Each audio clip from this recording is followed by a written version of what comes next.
Hi, everyone. Let me get situated here. This is weird because I can't really hear myself as much as you normally do when you're talking to a bunch of headphones. So I'm going to talk to you today about going beyond the boarding pass and why we at Expedia Group think that the traveler is actually your next best customer. But first, the boring stuff. So I have some credibility standing up here. As Greg mentioned, I'm Angelique Miller. I'm the vice president of our in-house creative studio, eStudio, within our Expedia Group advertising team. You might know about our brands. We have three main brands. Expedia is the first one.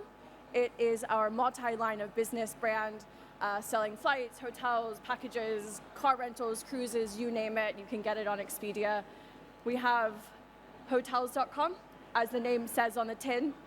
It sells stays and hotels around the world. And then the third one is Vrbo, and that's our vacation rentals business. And it's really about selling whole homes to groups, families, and friends who want spaces and a bit of privacy for themselves. So, with that, our audience, we have an unmatched audience of travelers around the world. And I swear this won't be a sales pitch, but just to set some context here around the audience itself, we have over 200 sites around the world, sites, apps, etc., in 75 markets. So that means a lot of data that we're gathering about our audience every day. And in fact, 10 million unique visitors visit our sites and apps every day. And just last year, over 1 billion people booked a trip on one of our brands.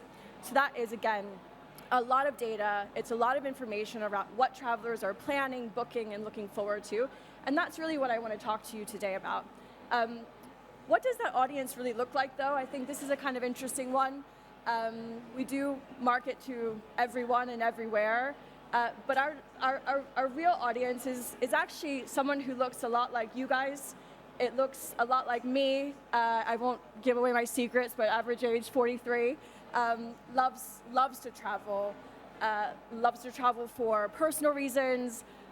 Travels for business a lot. Travels with family. Travels with friends. Enjoys a bit of a splurge. Unfortunately for my husband, our bank account often suffers by that need for luxury, but really wanting to feel really great value, right? And so that really sums up who we have as a sort of primary audience across our sites. So why is that important? Well, actually, I'm not here to talk to you about travel and booking travel and travel flights and hotels and packages, right? What I'm here to talk to you about are two things. One is mindset, and two is intent, right? So travel mindset being the emotional readiness for when you're ready to plan a trip, or when you're looking forward to planning your trip, or booking your next trip, or actually even on your trip, right?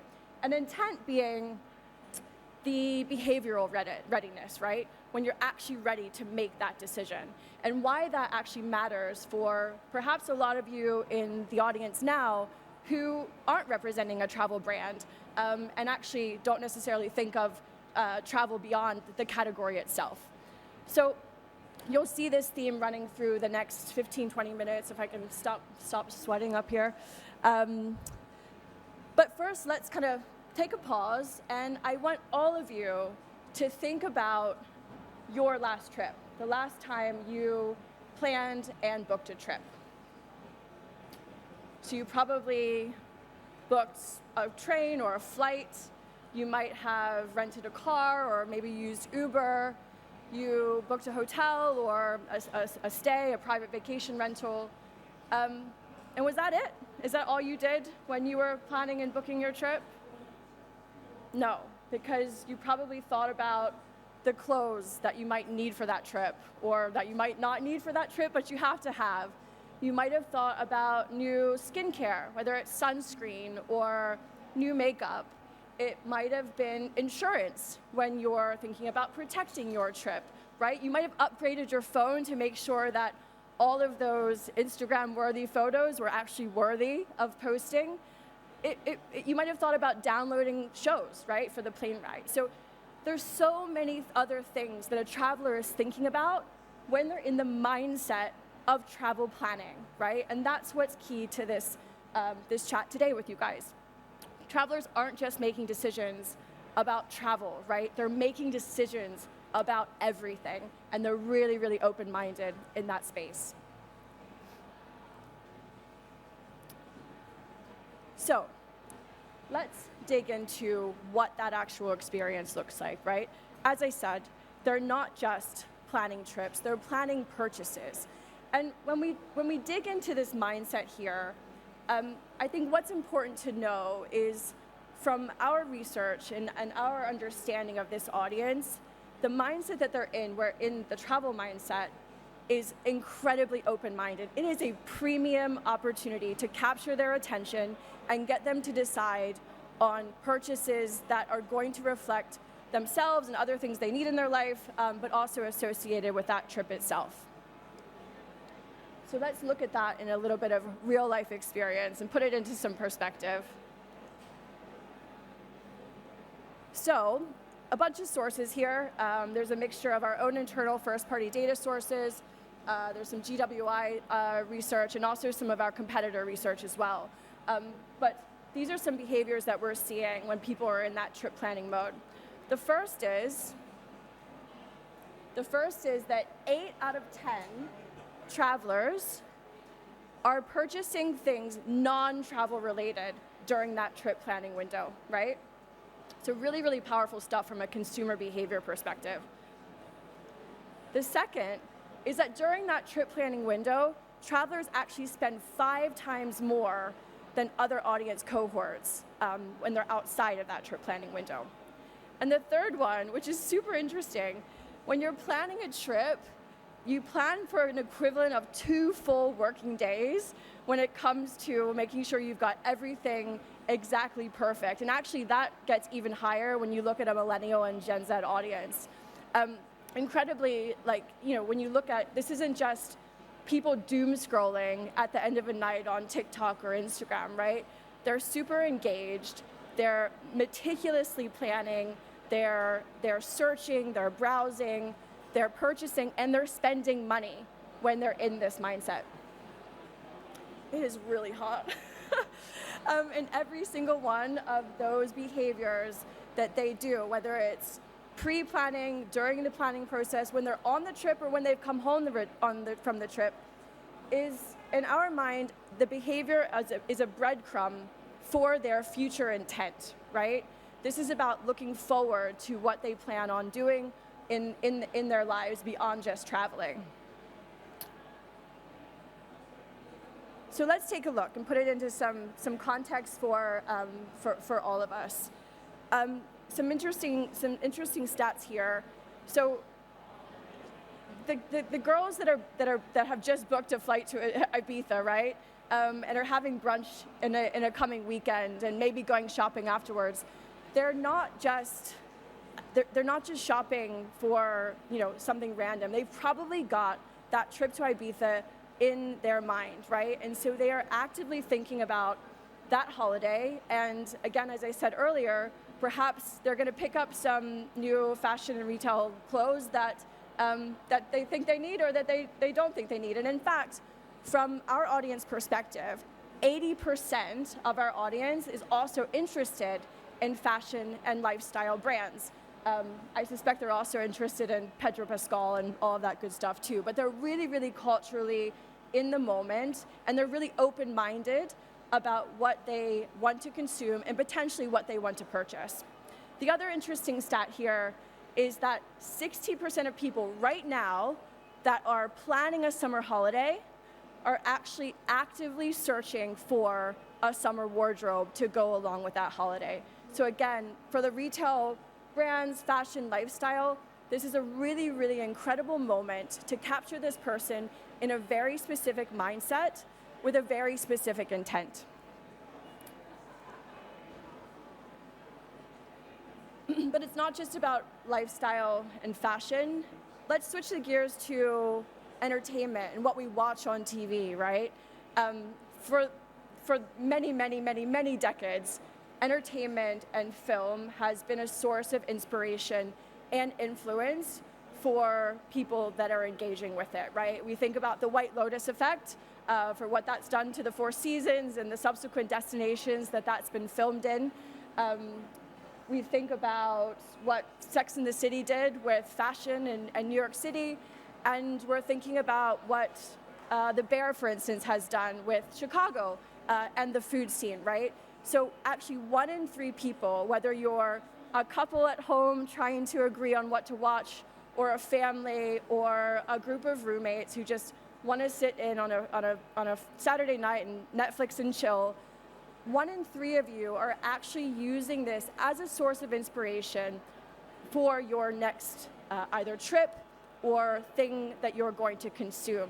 And when, again, you pair that with this idea of travel mindset, that gets even more powerful. This is a really interesting one. When I found this stat, I've never seen it before. And I think this doesn't really talk about the destination itself or planning around it in terms of your wardrobe, etc. But specific to car rentals, when people are really wanting to hit the open road, right? When they're, they want the freedom of being able to go where they want, when they want. They're not, confined by plane times and train times, but they want that autonomy and control to potentially veer off the beaten path. What's really interesting about this cohort of individuals is that 40% of people that are actively searching for car rentals are also searching for a new car. So again, there's this interesting signals here that one can gather through travel behavior. Wimbledon's just started. We think about our traveler as a sport fan, right? They're premium, they're engaged, they're loyal, but they also have a lot of other hobbies, right? And interests. Think about all of you who follow, your team, whoever it is. You also have other things in your life that you're really, really interested in. And so that's how we think about travel. We don't think about our travelers as only being traveled, right? It just so happens that travel is their team, right? It's their favorite thing. But it doesn't mean that we should continue to market to them as a category specific, right? We start to think of it more as marketing to this traveler who is oftentimes in this travel mindset, which is incredibly open-minded. What's next? But we also know, we switch gears to intent, going from mindset, which is essentially probably opening a window, to intent, which is actually getting them through to sort of walk, not a window, a door. Don't have anyone walk through a window. Opening a door and then having the intent be that they're walking through that door. We know increasingly as marketers that it is incredibly hard to capture that intent in the right place, right? It's, if it wasn't hard enough before, we've got the cookie thing, and we know that the funnel's dead, and that the path to purchase is definitely not linear. And that's the case not just in travel, but in obviously all of our worlds. And it's increasingly important that we are able to connect with this audience at the right time using various signals and data where we can. And again, I don't want to make this a sales pitch, but this is where we start to come in, understanding that travel behavior and how we use all the tools in our wheelhouse to help you reach this traveler at the right time. Whew.